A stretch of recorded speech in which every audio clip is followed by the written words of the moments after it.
Hey, I'm Tyler. And I'm Katie. You're listening to Not-Stalgia, the podcast where it's lovely weather for a podcast together with you. That's really nice. With you, the listener? Yeah. That's really Not with you. Oh, well, yeah, I figured. Kate, have you ever seen Bugs Bunny's Looney Christmas Tales? No. We have never done any Looney Tunes content on this show, which is that's an abomination. Is More it? than celebrating the holiday season early. So, before we hop in... Ooh, like a bunny? Yeah, that was good. no. Did you do that on purpose? I don't think Bugs Bunny really hops, though. Have you ever seen him hop? Yes. Oh, okay. I have. Always thought In he fact. kind of had like a little, like Vince McMahon walk. You know? Kind of leans That's the back. most unexpected thing you could have said. You guys are missing the visual here of Katie sitting wrapped in a blanket doing her Vince McMahon Bugs Bunny walk. But that was a great way to describe it. We have never done WWF either. But that's true. I only know that from memes because I know memes. So I'm loopy today. This is not good.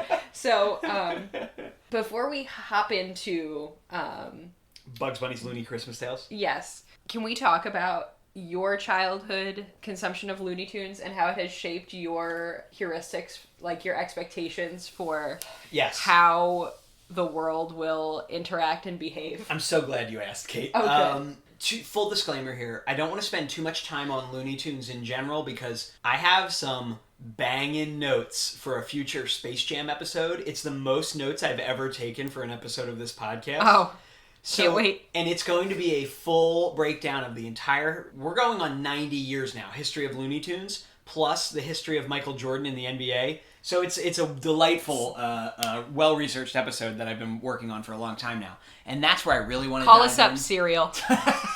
Sarah Koenig, if you're listening. want to do a guest spot, you're welcome to. We will deign to. But one thing we'll touch on when we get there is just what you asked, because this comes up a lot in our own life. Right, Kate? Oh, absolutely. The idea that I watched so much Looney Tunes content as a young, very young child that it's that old joke about how we've done it here and it's been done to death on the internet. Like, as a kid, I thought I'd encounter quicksand more as an adult, because you see quicksand in so much childhood media. The problem is, if you're watching Looney Tunes that date back to like the 30s, 40s, and 50s, the references and cultural stuff in them is even more out of line with, you know, your life as a kid growing up in the 90s and 2000s and today. It's remarkable that you're not more of a racist. Well, there was, like, at least when they aired them on TV, by the 90s, they were like, maybe we shouldn't put this one on. And if you're listening out there, I was about to be combative, but I want to fix my tone because Joe Biden called for unity yesterday. But if you hear me say they pulled racist Looney Tunes off TV and you go, oh, they're censoring it. Oh, what a disgrace. Oh, they want to pretend it didn't happen. Not necessarily the full picture that is being painted. I have most of the Looney Tunes DVDs they've put out over the years, which was a huge regretful purchase because, you know, I didn't foresee the advent of streaming, but whatever. The Looney Tunes segments on there that have harmful, incorrect racial stereotypes in them, they present those with like a 12-second thing at the beginning that's like, hey, the views expressed in this are a product of their time, they are harmful and inaccurate, and literally the Looney Tunes disclaimer says, if we were to not include them on this DVD, that would be just as bad as pretending they never existed. So even Gone with the Wind, which famously, when HBO Max came out, they took it down for 12 seconds. Oh God, he's going nuts. No, they took it down for like a couple days, and then they put it up with a disclaimer like that. Like, nobody's trying to take away your racist old media. They're just trying to present it to you in a way where kids don't watch it and go, oh yeah, this is an accurate portrayal of this minority group or this minority group. That's all. Speedy Gonzales, you can still watch him. You know? He's not the greatest portrayal, though, in the world. We can all hopefully agree to that. Anyway, the thing I'm more concerned with is not racism, it's like anvils. What is an anvil? It's something a blacksmith would use to, like, shape a piece of metal. Huh. It's quite heavy. So, why would anyone ever encounter one in their life? If you had gone outside, you would have encountered at least a couple anvils. You've seen an anvil in real life? Several anvils. What blacksmith have you been going to their shop and seen an anvil? Every once in a while, you run across an anvil. It's totally normal. It's very heavy. You've really seen an anvil? You're not just doing a bit? No. I want to talk more about your... Lay it on. There's two emblematic things that I've encountered in our relationship where I was like, oh my God, he got that from a Looney Tunes. And the first one is anytime something is happening where there's like a procedure, something is being assembled. Like I can hear Tyler in his head listening to that powerhouse music that's like bum bum bum bum bum bum bum bum bum bum bum. So there's that. Like anytime he's making a sandwich, I can hear him being like bum bum bum. You know, it's really if you're making if I'm making us both sandwiches for lunch and we're gonna take them to work. It's like because it's like you do sandwich 1's peanut butter, sandwich 2's peanut butter. And then this is so dumb. This is so dumb. This is the dumbest intro we've ever done. The other one is there's a home movie of New Year's Eve, like 1995. I will drop a clip of the crying into this episode. Please do. But you can explain it first. For whatever reason, like Tyler has been like kicked by his brother. And instead of expressing his emotions, like, wow, I really felt upset when my brother kicked me. Hang on, I was 3 or 4 in this video, but go on. He just starts wailing with this, like, fake crocodile tears that you would hear from, like, Elmer Fudd in a bassinet. Go ahead and tell me you haven't seen Elmer Fudd in a bassinet going, away, away. Okay, it's 6:45 on New Year's Eve. What time are you guys going to stay up till? Okay, well, we'll check back and see if these are still up.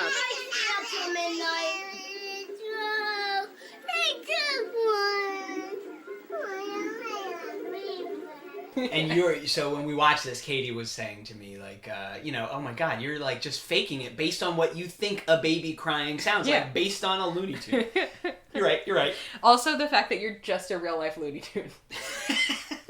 And just, I think, some of my cultural references, and I was definitely had a touch of that like insufferable wrong generation thing growing up. Definitely like around like late elementary, early middle school, because there are whole Looney Tune cartoons that are like just like long form 8-minute spoofs of Hollywood culture in the 40s. So it's like, here's the Marx Brothers, here's the Three Stooges, here's Laurel and Hardy, and we're doing bits. Here's Clark Gable with really big ears. So. It's a whole thing. If you were a Looney Tune, which Looney Tune would you be? Probably Elmer Fudd. I look most like Elmer Fudd. But my favorite Looney Tune, which we will do, this will all come up in Space Jam, and I think we'll probably do more Looney Tunes episodes after that with individual shorts. But my favorite Looney Tune has always been Foghorn Leghorn, who's like a Southern gentleman. I do. Like he talks like that. I don't like that. Could be problematic. We'll see. We'll investigate. If you were a Looney Tune, what do you think I would be? That's tough. So if you say I am a real life Looney Tune, I would argue that you are so far from a Looney Tune, I can't even place it. Do you think I would be Yosemite Sam? Small, loves to fight. Perhaps. I think I would be the Roadrunner. Oh my goodness. That's a great point. I would say our whole life is just a Roadrunner coyote cartoon. So this was supposed to be a short intro where we didn't get too into Looney Tunes. Sorry, guys. But we're going to watch Bugs Bunny's Looney Christmas Tales. I promise I won't do too much history, but the main thing you need to know is that Looney Tunes were theatrical cartoons. So they played before a movie when you went to see a movie in the 30s. The original Looney Tunes ran in theaters from 1930 to 1969. They had a real long run, and then they never went away, which again we'll talk about more in our Space Jam episode. They pop up.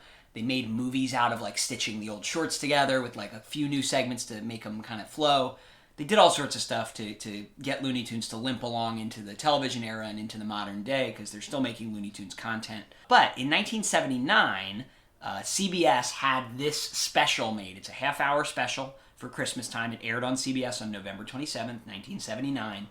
It re-aired pretty much every year after that. It was released on VHS in 1990, so it's been around, it's been out there. And it's just 3 newly produced shorts. They didn't do what I actually thought this was going into this, which I thought it was old shorts that they just kind of slapped together. They actually made 3 new shorts. Bugs Bunny's Christmas Carol, which is the main reason I want to watch this. Every year we do a version of the Christmas Carol on the podcast. That was directed by Friz Freleng. Freeze Frame, directed by Chuck Jones, which I think is a Roadrunner Coyote cartoon.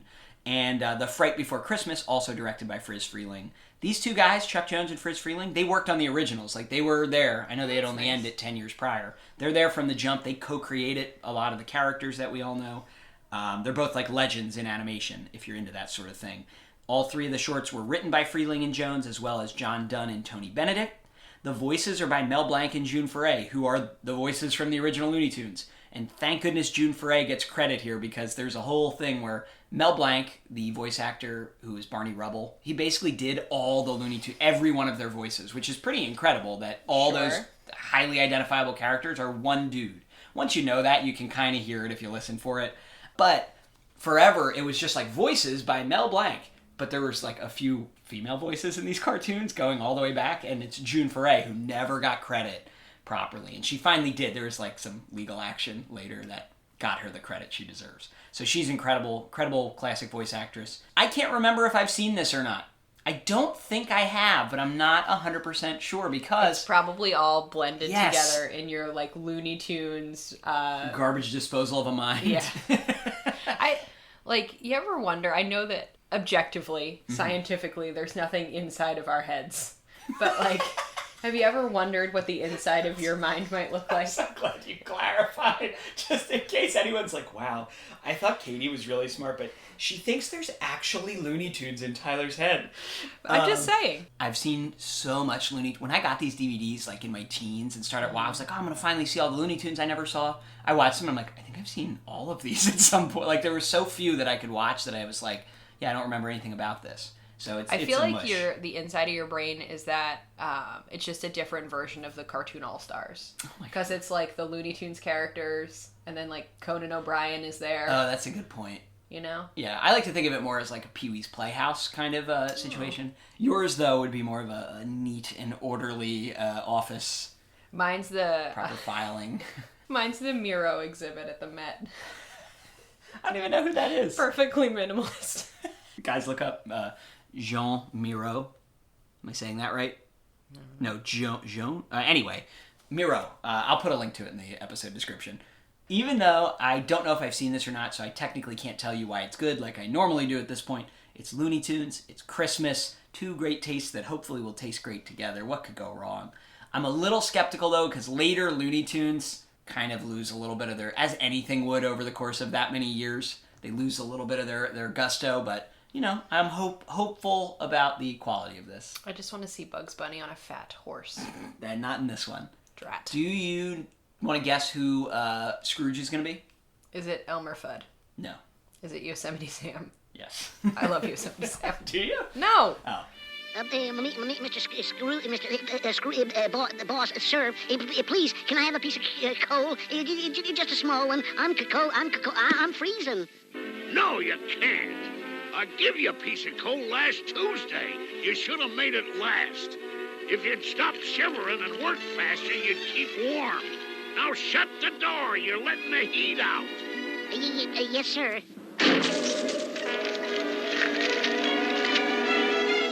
Merry Christmas. Deck the halls. Joyous Yuletide.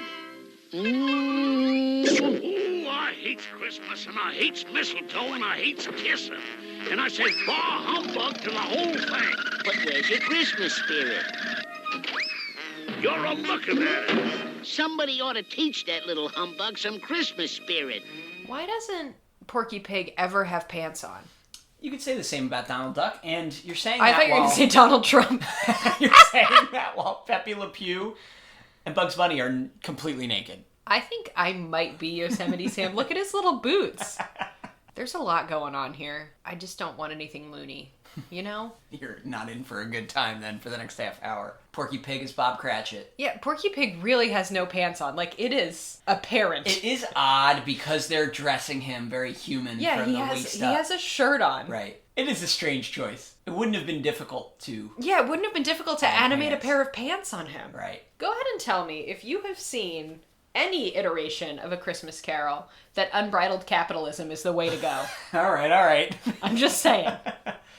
The problem is we started our first year of Christmas shows 2 years ago with the Muppets Christmas Carol. With the definitive Christmas Carol. Good.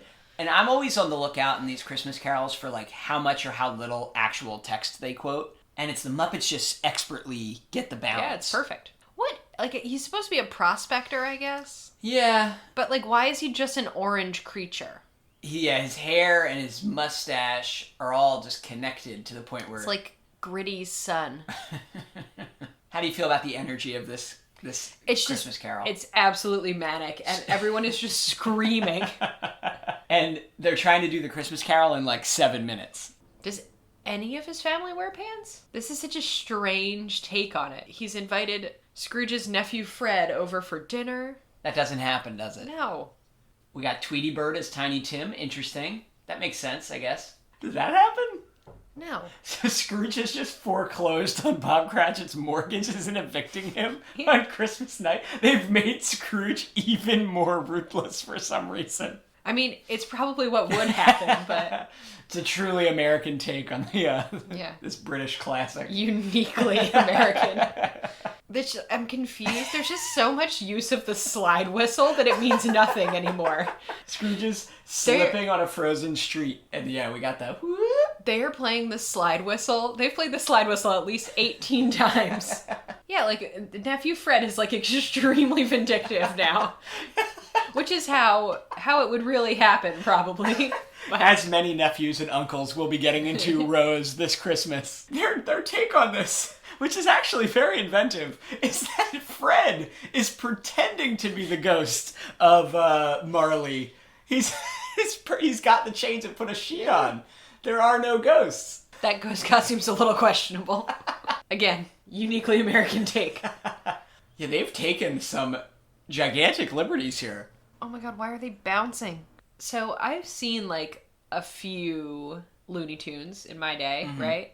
This just feels like so low quality. I don't know if it's the quality of the animation. Yes, and the writing. It kind of feels like Scooby-Doo, almost. Well, it's 1979. You know? Scooby-Doo's been out for 10 years already. Yeah. It's interesting to watch this because, yeah, the Looney Tunes, it's way past their prime. So wait. Hold up. So Bugs Bunny, as nephew Fred, is now saying that he's going to drag Ebenezer Scrooge to hell. Which is also not a threat in the other one. The threat is just that he'll die and be forgotten. Oh, wow. We're adding Santa Claus to the Christmas Carol now. So Scrooge, because he's afraid of going to hell, which somehow at this point in his life is the only time he's heard that threat, is now dressed as Santa, giving away his riches. There's been no ghost of past, present, or future. Nope. He's just showering these orphans with cash. This must have been confusing for children. I'm confused as I sit here. I'm 30 years old. I'm confused. This really must muddle people's understanding of the Christmas Carol story, right? It's nice that this pig has adopted a bird, though. That is It nice. feels like something you would watch on, like, YouTube. You know? Like, you'll never believe this pig adopted a bird. Meep, meep. Meep, meep. My hot take, which is not that hot of a take, Roadrunner and Coyote are the best Looney Tunes characters. I wouldn't disagree. Their shorts are genius. They're wordless. Wordless, simple, there's rules. Yeah, right? There's great gags. We'll see if this one's good. Yeah. Are those rocket skates? Rocket skis. See Johnny Knoxville? Wile E. Coyote, a dog, has ordered 12 dogs to help pull a sled. Yeah, I guess you're right. It's kind of a weird take. It's bizarre. What is this, Wayfair? I want to point out for the record, the silence you're hearing is not a mistake. It's Katie not laughing at any of these gags. Yep. All right, not a lot to enjoy in that Roadrunner cartoon, sadly. Why don't you have a chair whilst I read to you from my nephew's brief Christmas list? Here's a few things he would like to have. A solid gold football, a trip to Venus, 10 tickets to the World Series. Oops, broke my pencil. Thank you. A hockey team, World Championship quality. A carrot farm in the South Pacific, a stereo, a TV, a controlling interest in IBM, a subscription to the Comic Book of the Month Club, Frank Sinatra's old address book. Who's this? Who There's some sort of... is that? There's some kind of... A little Bugs Bunny nephew character. Never a good sign when they introduce a nephew character. No. It's always grasping at The straws. Scrappy-Doo of this. Yeah, yes. Cousin Oliver. What do you know about the Tasmanian Devil? I know that he spins around a lot. That's it. I don't know if I can handle this level of Tasmanian devil energy for the next 13 minutes. I just don't know if I can do it. I have always loved the sound that the Tasmanian devil makes when he's spinning. It's like a buzzsaw. Yeah. What's happening? I'm exhausted by watching this. Dashing through the snow in a one-horse open sleigh. Hey, hey. O'er the fields we go, laughing all the way. Hey, hey. Hold it, gang. All right, pal, what happened to our sleigh? Me ate it. Ooh, it was delicious. Anyway, Merry Christmas, gang. And happy holidays. Whoa. That makes me want to wage a war on Christmas. Holy smokes. This was not good at all. Oh, June Foray did not get credit. Nope. That came later, I guess. Don't spend your time on it. The animation quality was crap. The stories were crap. Christmas is canceled, kids. I would like to deny it. Nope, it's crap. It was crap, wasn't it? It really was. Like I said at the beginning, I was worried. Oh, look, there's an ad for other Looney Tunes VHS tapes. Oh, if you liked this, wow, they had a lot of tapes out. Look at all these. It was hard to follow. It was hard to watch. All of it. Yeah. June Foray got additional voices by like 3 screens later in the credits. Oh my god. I love Looney Tunes, but not everything they've ever done is good. I, of course, will admit that. And the 70s, not a great time. Oh my god, that was one of the worst things I've ever seen. I'm not joking. So, break it down bit by bit here. The Christmas Carol. Confusing. Does not stick to the story of A Christmas Carol at all. Uses A Christmas Carol as like a vague shading around whatever it is they were trying to do. And of course it doesn't need to be a perfect match. Looney Tunes shouldn't follow it shouldn't be a perfect match. The Muppets is a masterclass. But there's literally no similarities between. Right. It's like it shouldn't even be called it. No, just call it like Scrooge was bad and mean. I know they only had 8 minutes. I know it's Looney Tunes, but then don't try it. Don't try it. Too many weird changes. Just make something else. That one was pretty lame. Roadrunner and Coyote. I liked that one because no one spoke. You had a break from screaming. Yeah. It was fine. It's pretty. It wasn't standard, great. I feel like the animation was disappointing. And number 3 was the Tasmanian Devil at Bugs Bunny's house on Christmas. I don't know what happened there, and I just kind of tuned ate out. A lot of stuff. It was bad. It was bad, guys. Yeah, just don't. Certainly not the best Looney Tunes content ever. Even though it was the original voices, the original directors, it just didn't hit right. They truly did not have the quality of animation, probably the time or money to make it the way that in 1940s Looney Tunes would have looked. Instead of watching this, I don't know, go watch Bugs Bunny on his fat horse. That's a great one. We're going to do some more holiday content, hopefully better ones. To be fair, Kate, the reason we ended up with this first is just because we had a limited amount of time today to record, and almost all of our other things we're going to watch for this holiday season are a bit longer. So hopefully some of those are better. Maybe not, though. We'll see. I was cautiously optimistic here, and I was proven wrong. But boo. Tell us what we should watch next. Tell us what we should watch in New Year. For this podcast, you can leave us a voice message by clicking the link in the episode description. You can send us an email, notstalgia@AOL.com. You can find us on social media, or just go to our website, www.notstalgia.org. Jingle bells, jingle bells, jingle all the way. Saturday, get set for Bugs Bunny's Looney Christmas Tales. There's lots of ho, ho, ho. Saturday at 8/7 Central and Mountain. This is CBS.